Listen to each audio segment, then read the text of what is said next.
बहुत मोटी महिला अपने मरियल से पति को ले गई टैटू वाले के पास। बोली भाई साहब इसके हाथ पे शेर बना दो।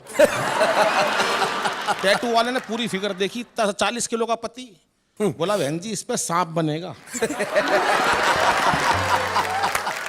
और सांप भी फन वाला नहीं बनेगा, उसकी गुंजाइश नहीं है, पड़ा हुआ ही बनेगा। और बोली मेरे हाथ पे, बोली आप तो चाहे डायनासोर बनवा लो। कॉमेडी के वीडियोस देखने के लिए हमारे चैनल को लाइक और सब्सक्राइब करें।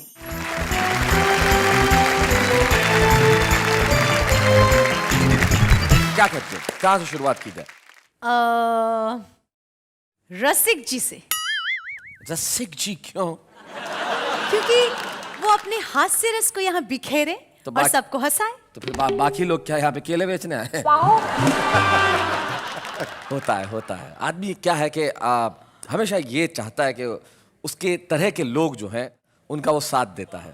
और इसमें रसिक जी है जो तुम्हारी उम्र के आसपास है, इसलिए मेरे को लगता है तो रसिक जी को यहाँ पे आना चाहिए। रसिक गुप्ता जी आइए जरा।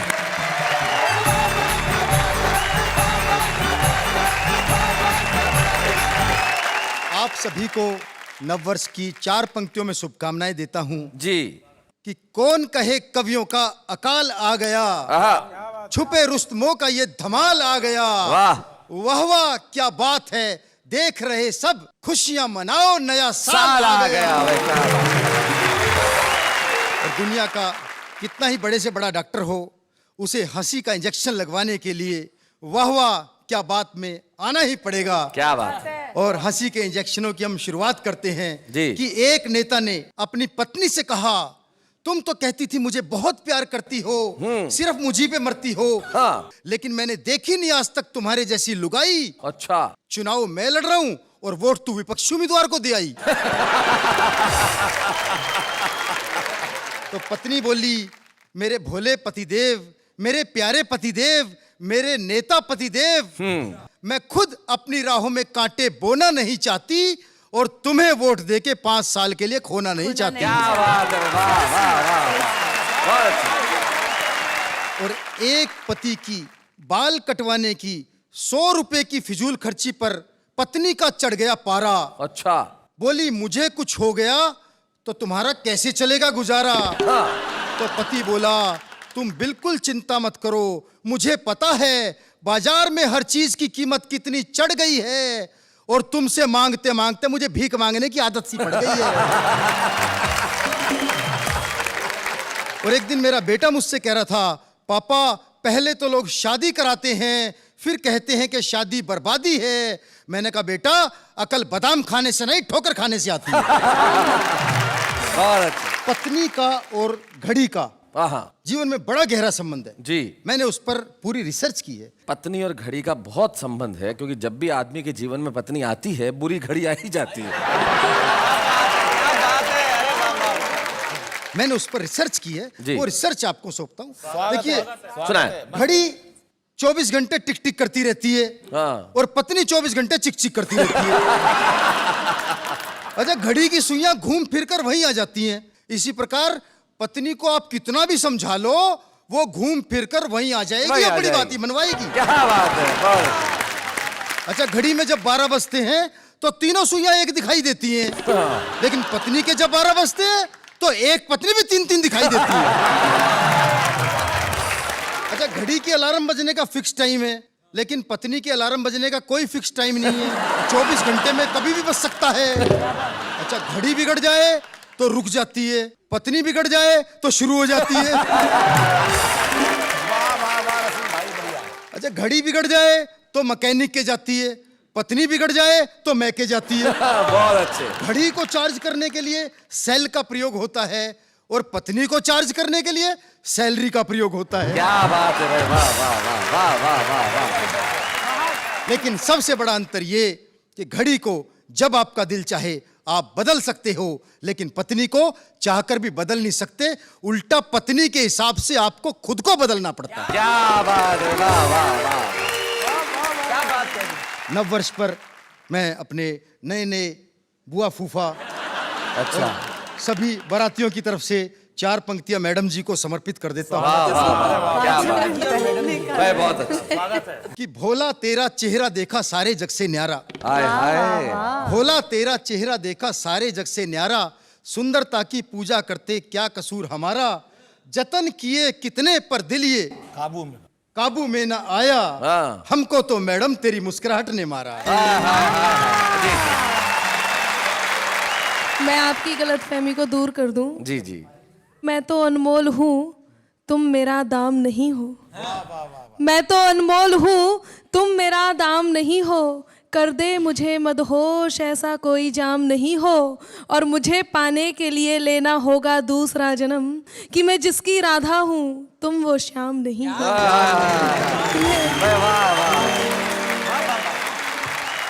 वो जब से सीरियल शुरू हुआ है ये तो तब से ही वो अनामिका जी, मैं 4 पंक्तियां रखना चाहूंगा। कहाँ रख रहे हो? हाँ बहुत देर संभाल लेंगे अपने आप, होशियार है वो। ये लड़की हमको कब से मूर्ख बना रही है, अच्छा। कर कर के मीठी बातें सबको सता रही है।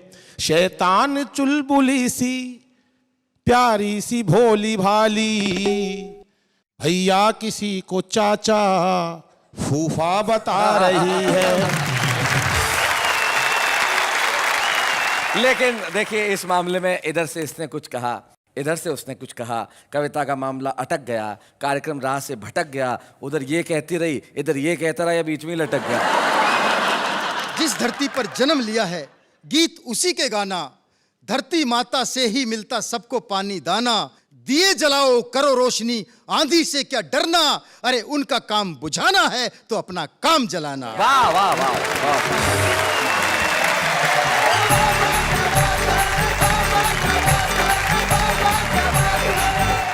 भाई रसिक जी आपने बहुत बढ़िया सुना, इतना अच्छा सुना है कि आपकी दाल वहां गली की नहीं गली, लेकिन जो मेरे साथ खड़ी है कह रही है कि बहुत क्यूट है। क्या इरादा है आपका? इन्होंने खुद कहा भी मेरे बहुत क्यूट है। क्या इरादा, क्या इरादा बताइए जरा। ये तो म्यूट है। और कभी खड़ा खड़ा ही हूटे। आपको सैल्यूट है। सिर्फ यही कार्यक्रम सच है, बाकी सब झूठ है। वाह वाह क्या बात है। तो भाई रसिक गुप्ता ने कमाल कर दिया। आइए इस कमाल को आगे बढ़ाते हैं और बुलाते हैं कैसे कवि को, जो बहुत छोटे से गांव में रहता है। एक ऐसा गांव अकोदिया मंडी, जब आदमी के भीतर प्रतिभा होती है वो कहीं भी रहे वो छाने की ताकत रखता है। और आज गोविंद राठी हमारे बीच में अपनी कविताएं सुनाने के लिए, तो गोविंद राठी के लिए जोरदार तालियां।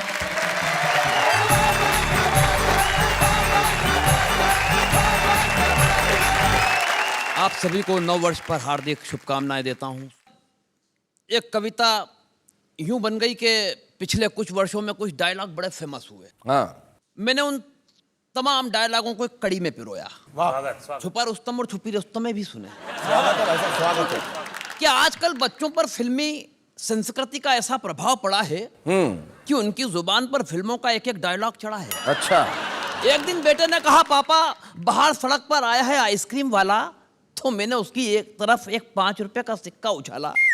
सिक्का उछालते ही उसने जो डायलॉग उछाला वो मैं आपको सुनाता हूं। बेटा दीवार वाले अमिताभ की स्टाइल में बोला, मैं आज भी फेंके हुए पैसे नहीं उठा। और एक दिन तो साहब मेरा सिर फिर गया जब लायंस क्लब के अध्यक्ष जी के यहाँ मैं सपरिवार खाना खाने गया। अच्छा। स्वागत द्वार पर अध्यक्ष लायन जी ने कहा, आजकल आप क्लब की मीटिंगों में नहीं आते हैं। अच्छा। मेरे कहने से पहले ही बेटा शत्रुघ्न की तरह गरजा, बगैर बुलाए तो हम अपने बाप के घर भी नहीं जाते। मैंने कहा, बेटा कैसी बात कर रहा है, इन्हें नहीं पहचानता है। बेटे में अजीत उतर गया। अच्छा। बोला, सारा शहर इन्हें लायन के नाम से जानता है। मैंने कहा, बेटा इनके बहुत एहसान है हम पर, तू कोई गलत बयान मत करना। बेटा अब और दबंग होकर बोला, मुझ पर एक एहसान करना कि मुझ पर कोई एहसान न करना। वाह वाह गोविंद जी। बात यहीं खत्म हो जाती साहब, तो क्या बात थी। मगर उस दिन पत्नी का जन्मदिन था, जश्न की रात थी। Oh my God. भूल हमसे यह हुई कि हमने बच्चे के हिस्से का केक भी खा लिया। मैंने कहा, बेटा कोई बात नहीं, पीले कोल्ड ड्रिंक्स, पीले कोला कोला। तो बेटा खाली बोतलों की तरफ देखकर बोला, आज इतनी भी मैसर नहीं मैं खाने में जितनी जितनी हम छोड़ दिया करते थे प्यार। वाह वाह। मुझे नहीं मालूम था बच्चे की इस फिल्मी जुबान का मुझ पे भी असर हो जाएगा। ओहो। मैंने भी गुर्रा कर बेटे से कहा, बेटा अब सो जा, सो जा नहीं तो गब्बर आ जाएगा। बेटा मुस्कुराकर बोला, पापा आज आपने पहली बार फिल्मी स्टाइल में बात की है, इसलिए किस्से को यहीं छोड़ता हूँ। हाँ। वरना मैं वो बला हूँ जो शीशे से पत्थर को तोड़ता है। क्या बात। निवेदन यह है साहब कि हम बच्चों को इस फिल्मी डायलॉग बाजी से रोकें, वे फिल्मी स्टाइल में बात करें तो उन्हें टोकें। हाँ। मगर क्या करें, आदमी उन बच्चों से ही डरता है जिनका वो जनेता है। क्या बात। क्योंकि एक मच्छर आदमी को क्या क्या बना देता है। अरे वाह वाह। एक मच्छर। बहुत बढ़िया।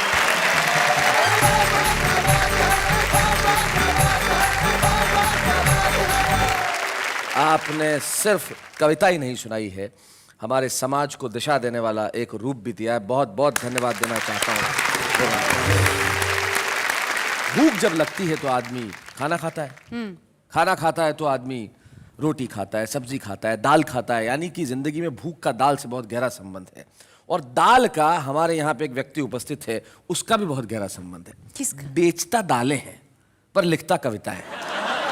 कई बार तो ग्राहकों के कई रुपए इसलिए कम कर देता है, बताता है दाल का भाव कितना है, बोले कविता नहीं सुनोगे तो 100, सुन लोगे तो 50 रुपए किलो दे दूंगा। तो वो अनिल अग्रवंशी हमारे बीच में है, जरा जोरदार तालियों से स्वागत करेंगे। अनिल आए।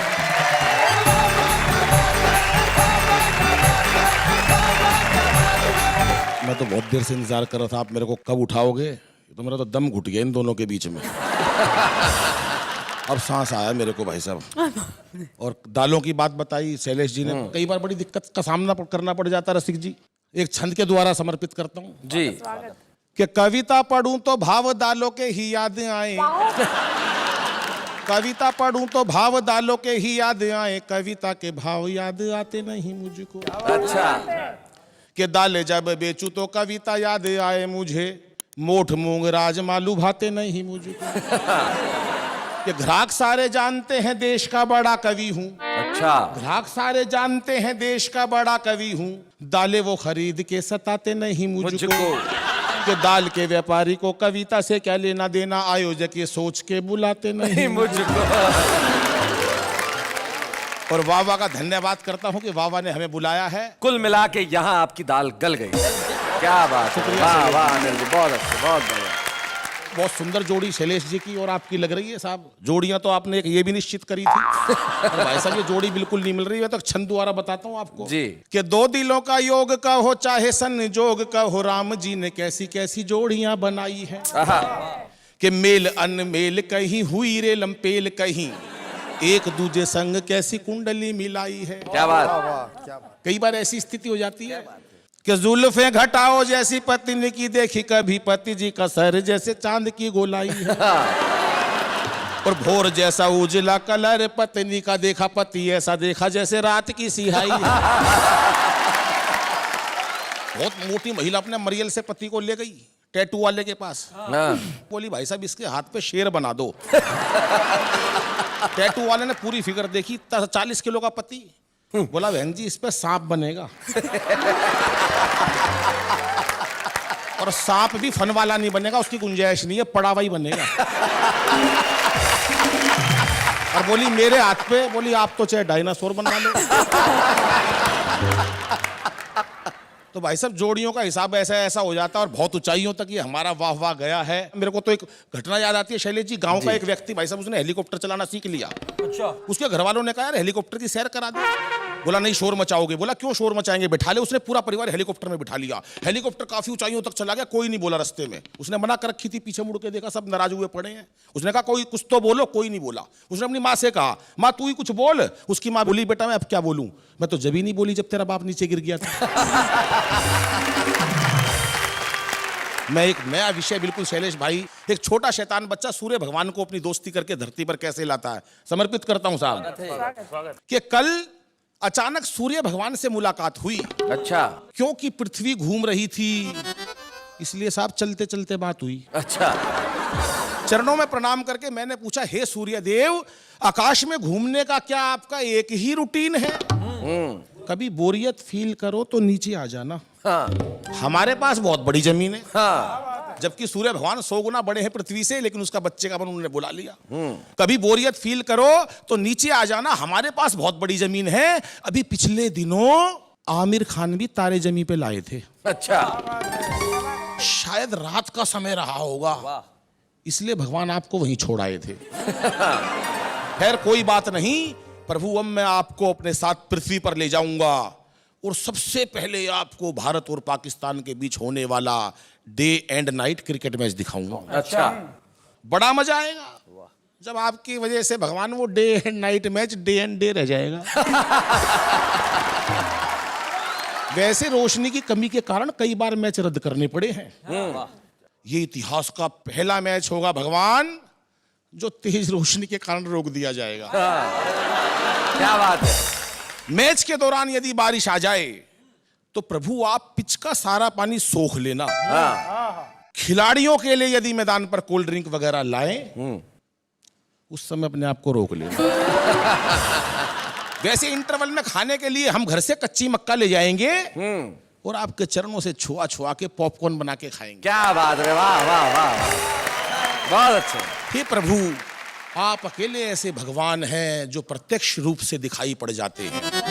अन्य देवों के दर्शन करने हो तो साहब कई कई जन्म लग जाते हैं। क्या बात है, वाह वाह वाह वाह, बहुत अच्छे। हे प्रभु, जब तक आप भारत में रहोगे, आपने देखा होगा जब भारत में दिन होता है तो वहां रात होती है। जब तक आप भारत में रहोगे पश्चिमी देशों में दिन नहीं निकलेगा। क्या बात है। उधर वो अमेरिका खामखा तुम्हें ढूंढने अंतरिक्ष में निकल लेगा। अच्छा है। उसे और कुछ काम ही नहीं, जब रॉकेट ठा के चल देता है वो अंतरिक्ष में निकल लेगा। इसलिए प्रभु अब मैं चलता हूं, फिर कभी आऊंगा, आपसे पहले मैं चला जाऊं, वरना अंधेरे में अपना घर नहीं ढूंढ पाऊंगा। क्या बात है, वाह वाह वाह वाह। ये संपूर्ण सृष्टि आपसे प्रकाशमान है।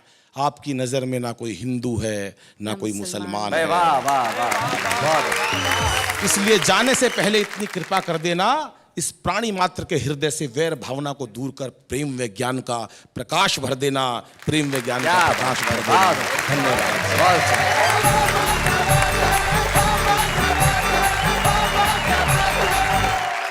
बैरागी जी की कुछ पंक्तियां जो मुझे कई वर्षों से बेहद पसंद है, अचानक दिमाग में कौन थी। वो कहते हैं कि है अमावस से लड़ाई युद्ध है अंधियार से, है अमावस से लड़ाई युद्ध है अंधियार से, इस लड़ाई को लड़े हम अब भला कौन से हथियार से। एक नन्हा दीप बोला मैं उपस्थित हूं यहाँ, क्या बात है। रोशनी की खोज में आप जाते हैं कहाँ। आपके परिवार में बस मेरा नाम जोड़ दें, बस आप स्वयं अंधियार से यारी निभाना छोड़ दें। जिंदगी में अगर एक दीप चाहे तो रोशनी पैदा कर सकता है, और आपने अपने कविता के दीपक से यहाँ सब लोगों ने जो रोशनी पैदा की उसके लिए वाह वाह। क्या बात है। तो आइए हम मिलते हैं अब हमारे एक और साथी से। हमारे बीच में है अनामिका अंबर।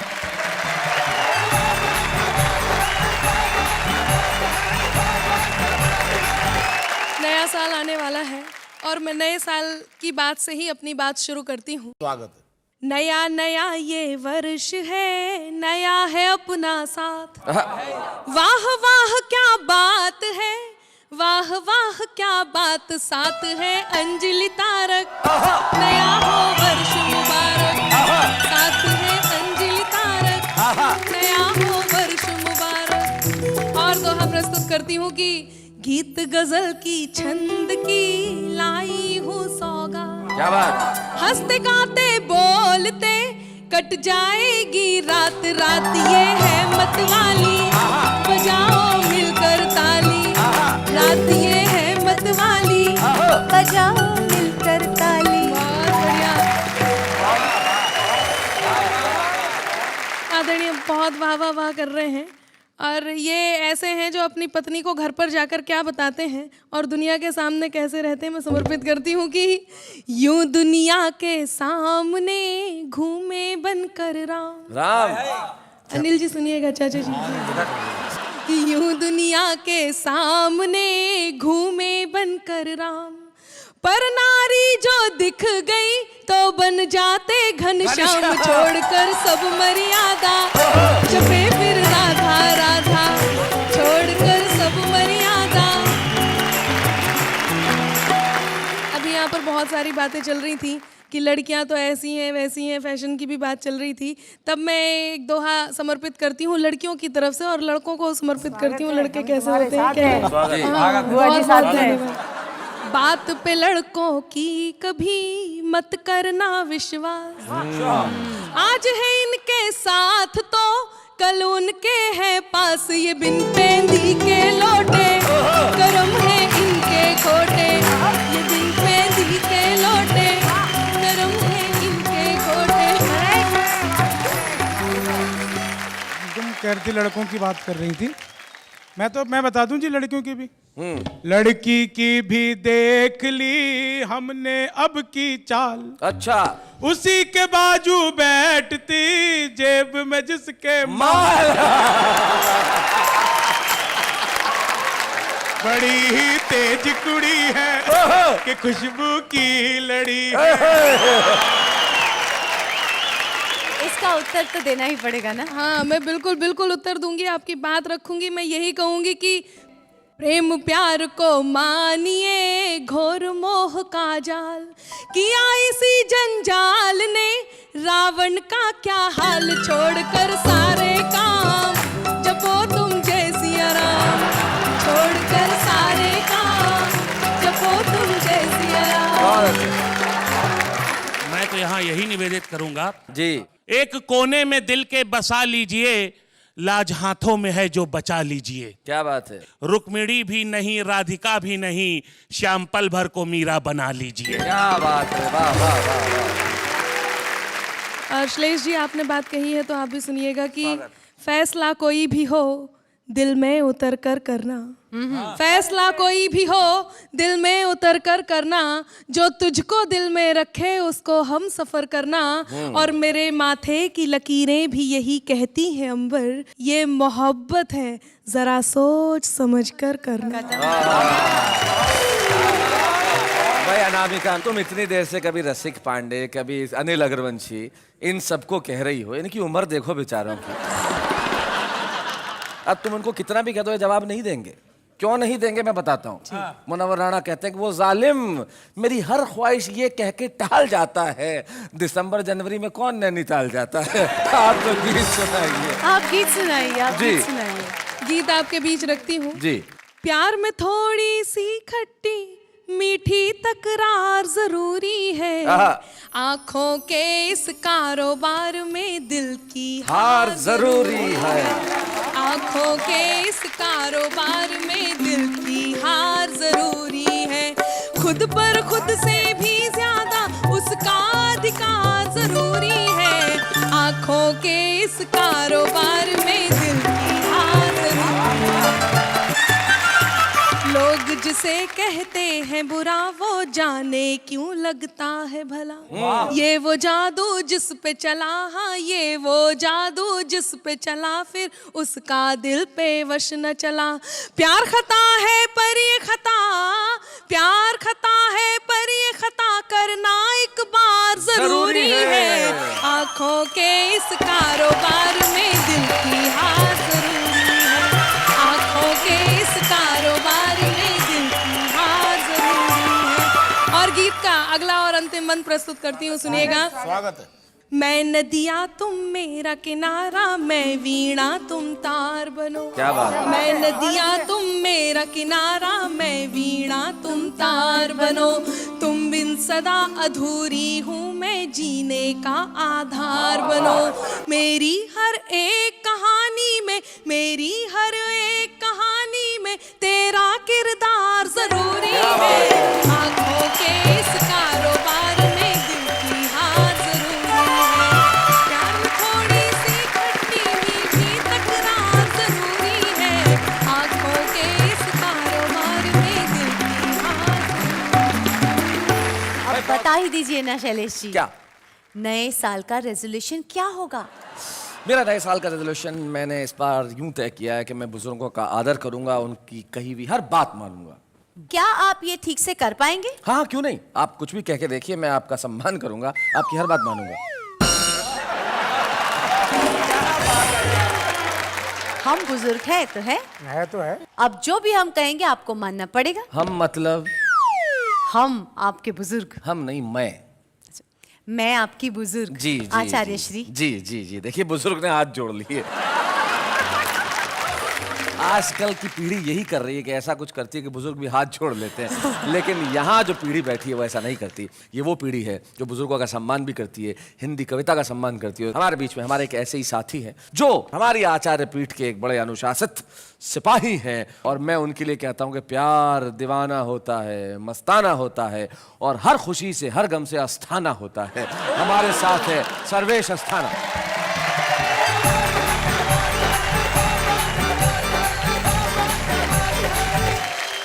बहुत अच्छा लग रहा है नए साल का ये एपिसोड। 4 पंक्तियां कहता हूँ, फिर मैं अपनी सारी घटनाएं आपको बताने वाला हूँ। अच्छा। कि नववर्ष में नवहर्ष हो, नववर्ष में नवहर्ष हो, उत्साह हो, उत्कर्ष हो, सद्भाव की गंगा बहे, सबको सुखद यह वर्ष हो। क्या बात है। मुझे बहुत अच्छा लग रहा है इन सबको देखकर। ये सब छुपे रुस्तम थे और मुझे लग रहा है ये सब रुस्तमे हिंद बैठे हुए हैं। क्या बात। मुझे 4 पंक्तियां कुछ उस टाइम की याद आ रही हैं जी। जब मैं छुपा रुस्तम होना चाहता था और कुछ भी नहीं हो पाया। अच्छा। कि एक युवा अगर प्रेम करना चाहे और वो कवि हो, हास्य कवि हो, तो उसका कोई काम बनने वाला नहीं। वो सिर्फ सोच सकता है। नेहा जी कि मैं अक्सर सोचता हूं तुम मिलो कुछ बात हो जाए, घिरे बादल घने से और फिर बरसात हो जाए, मैं तुमको साथ लेकर कार से जब घूमने निकलूं कि पंचर हो सभी टायर वहीं पर रात हो जाए। ये लड़कों की तरफ से था। अब लड़कियां क्या करती हैं? वो अक्सर बाइक पर मुझको बिठा कॉलेज पहुंचता है। अच्छा। मैं उसकी प्रेमिका हूं, वो यही शायद समझता है। अच्छा। शायद बड़ा बेवकूफ है, नादान है, बुद्धू है, पोंगा है। मैं तो इसलिए जाती हूँ मेरा खर्च बचता है। पोंगा का जवाब नहीं यार, क्या पोंगा का बात है। जवाब जी, नहीं है, बिल्कुल वाह। सही बात। 4 लाइनें और। हाँ। मेरी जिंदगी में आई बहार बन के पुन्नो। पुन्नो। हाय हाय। मेरी जिंदगी में आई बहार बन के पुन्नो, खुशियों की खबर वाला अखबार बन के पुन्नो। ओहो। 6 दिन मिली थी हमको ऑफिस की तरह डेली, थी 7वें दिन गायब इतवार बन के पुन्नो। 4 पंक्तियां। हाँ। कि तुम्हें मालूम है मेरे इश्क की गाड़ी कहाँ निकली? अच्छा। वो उल्टी पड़ गई थी जो मुंह से थी दुआ निकली। आहा। वो आइटम गर्ल की जुल्फें जो आती थी ख्यालों में, वो लड़की थी नहीं भैया, वो लड़की की बुआ निकली। एक सत्य घटना पर आधारित छोटी सी कविता सुनाता हूँ जी। भगवान कसम सत्य घटना पर आधारित। आज तक हमने झूठ नहीं बोला, आज भी नहीं बोलेंगे जी। कुछ साल पहले की बात है, मेरी शादी नहीं हो पा रही थी, तब मैं क्लीन शेव रहता था। ओह जी, बिल्कुल आप ही की तरह।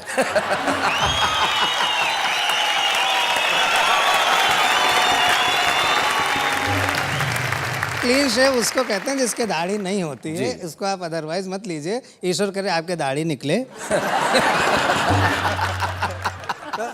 सुनना सब लोग, थोड़ी मस्ती लीजिए। 4-5 साल पुरानी सत्य घटना में क्लीन शेव रहता था, ब्यूटीफुल टाइप का हैंडसम था, लेकिन मेरी शादी नहीं तय हो पा रही थी। होती नहीं थी। ससुर पूछता था क्या करते हो, हम कहते थे कवि।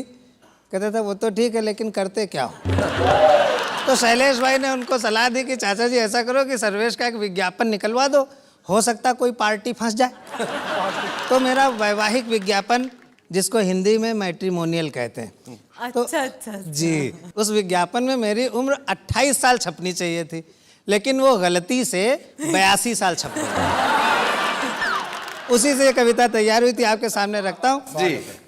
कि पिताजी को हमारी शादी का ख्याल आया, इसलिए उन्होंने हमारा वैवाहिक विज्ञापन निकलवाया, लेकिन अखबार ने मेरे बारे में पता नहीं क्या नापा, मेरा वर्णन खरीद बिक्री वाले कॉलम में छापा। शायद अखबार मेरे अस्तित्व के मामले में कुछ धोखा खा गया, इसीलिए तो मेरा वर्णन निविदा सूचना के बिकाऊ माल में आ गया। निविदा सूचना को हिंदी में टेंडर नोटिस कहते हैं। अब मुझे खरीदने के लिए निविदाएं आने लगी। एक में था माल कितना पुराना है। जो खरीदते हैं उसकी जानकारी ले सकते हैं ना। दूसरे में था क्या जहां है जैसा है वहीं से उठाना है। तीसरा पूछ रहा था मशीनरी की क्या कंडीशन। तीसरा पूछ रहा था मशीनरी की क्या कंडीशन है, और चौथा जानना चाह रहा था क्या एक बार ट्रायल करने की परमिशन है। पिताजी को लगा मामला तो संगीन होता जा रहा है। अच्छा खासा नौकरीशुदा विवाह योग्य बेटा लगता है बिगड़ी हुई मशीन होता जा रहा है। इसलिए पिताजी ने अखबार को उसकी गलती के मामले में कंप्लेंट दर्ज कराई। अखबार ने भूल सुधार की और अगले दिन मेरे बारे में सूचना किराए के लिए खाली में आई। कई किराएदार आए, कुछ तो साथ में एडवांस तक लाए। एक किराएदार से पिताजी ने पूछा, महोदय कौन है आप? वो बोला, पढ़ी लिखी जवान बेटी का गरीब बाप। आपने सूचना निकाली है कि आपका नौकरीशुदा विवाह योग्य बेटा किराए के लिए खाली है। हालांकि मैं आपको मुंह मांगी रकम कभी नहीं दे पाऊंगा, लेकिन वादा करता हूं कि अपना घर द्वार बेचकर कम से कम 1-2 साल के लिए किराए पर अवश्य ले पाऊंगा। तो दोस्तों, मैं आपको बताना चाह रहा हूं कि आजकल मैं मस्ती से जी रहा हूं, एक दहेज लोभी बाप का बेटा हूं और हर साल किराए पर बिक रहा हूं। क्या बात है, वाह वाह। भाई सर्वेश अस्थाना, आपने बहुत बहुत बढ़िया कविता सुनाई कि सब लोग वैसे ही मस्ताने हो गए। और सर्वेश, आप यहाँ तक आए एक विशेष मेहमान बन के, तो वाह वाह क्या बात है कि मंच पे हम चाहते हैं कि हम आपको एक स्मृति चिन्ह प्रदान करें। जोरदार तालियों से स्वागत करें सर्वेश अस्थाना।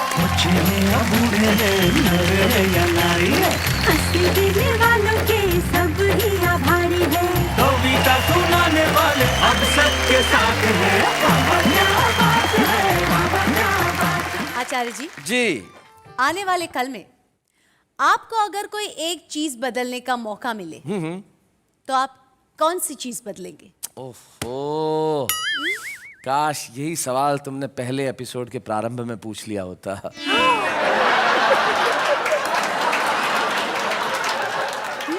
हमने तो चीज बदलने की बात करी थी ना। आप क्या कोई कम चीज हैं? छोड़िए, हम ये नहीं कह रहे कि हमें क्या बदलना चाहिए और क्या नहीं बदलना चाहिए, लेकिन जो आम आदमी है उसके भीतर जो कविता के कीटाणु हैं उन्हें कभी नहीं बदलना चाहिए। देखते हैं वो क्या करते हैं। बात एक मेरे समझ में बिल्कुल नहीं आती है। पढ़ाई करने बैठो तो इतनी नींद क्यों आती है? जिंदगी ने दिए हैं बड़े धोखे।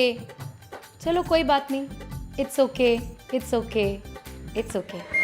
जब मैंने दरवाजा खोला, आपकी आंखों में आंसू और चेहरे पे हंसी थी।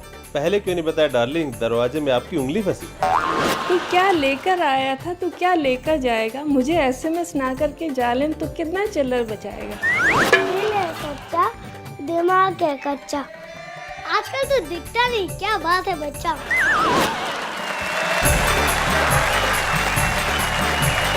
भाई क्या बात है, आम आदमी है जो बड़ा कमाल का होता है। लेकिन आम आदमी जो लिखता है वो तो कमाल है, लेकिन जो आम आदमी के लिए लिखता है वो भी बड़ा कमाल का होता है। वाह वाह क्या बात है कि इस मंच पे हम हमेशा एक ऐसे कवि को बुलाते हैं जो दुनिया के सामने हम पहली बार सौंपते हैं। आज हम एक ऐसे कवि को बुलाने जा रहे हैं जो पेशे से वैज्ञानिक है लेकिन हिंदी कविताएं लिखता है। हम पंकज प्रसून जो लखनऊ से आते हैं उनके लिए कहें वाह वाह क्या बात है।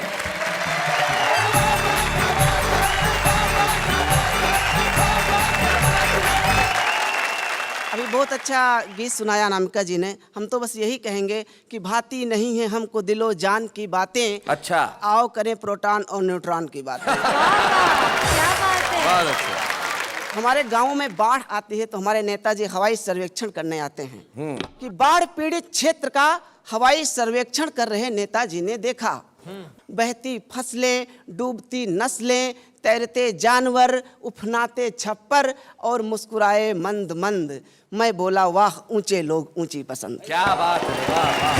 तभी नीचे से आवाज आई, नेताजी बचाइए बचाइए, हमारे घर में पानी भर गया है। मैं बोला चुप हो जा भाई, उनके आंखों का पानी मर गया है। क्या बात है, वाह वाह वाह वाह, बहुत बढ़िया। और आंखों का पानी मरता है तो क्या स्थिति हो जाती है कि हमारे नेताजी साल में एक बार रोजा इफ्तार कराते हैं, फिर ईद का चांद हो जाते हैं। क्या बात है। वो साल में एक बार जागरण भी कराते हैं, फिर पंचवर्षीय निद्रा में लीन हो जाते हैं।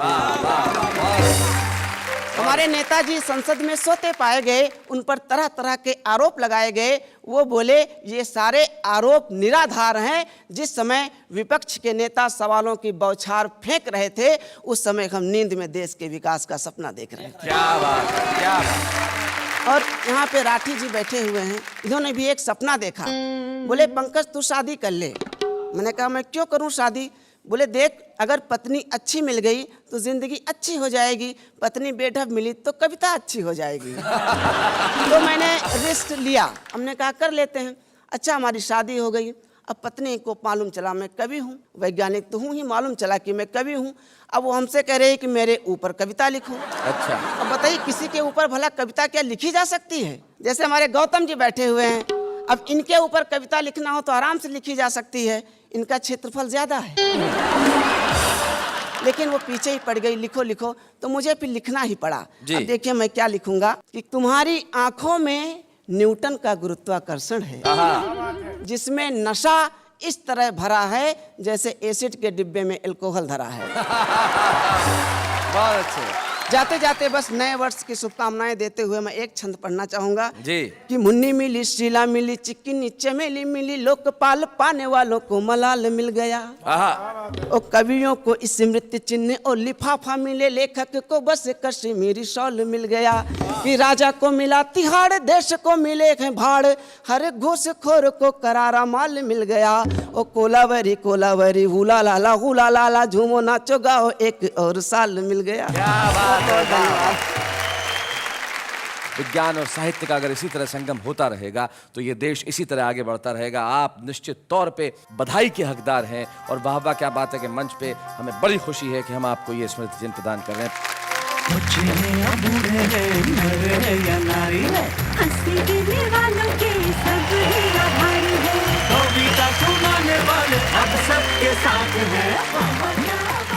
तो आज हमने इस मंच पे देखा कविता का आने वाला कल, और साथ में कैलेंडर हमें ये बता रहा है कि आने वाला कल लेकर आएगा एक नया साल। जाते जाते एक शायर का सिर्फ शेर याद आता है जो मैं कहता हूँ। वो कहते हैं कि घर में नहीं है चैन तो बाहर निकल के देख, और कितनी हंसी है जिंदगी चश्मा बदल के देख। Happy new year.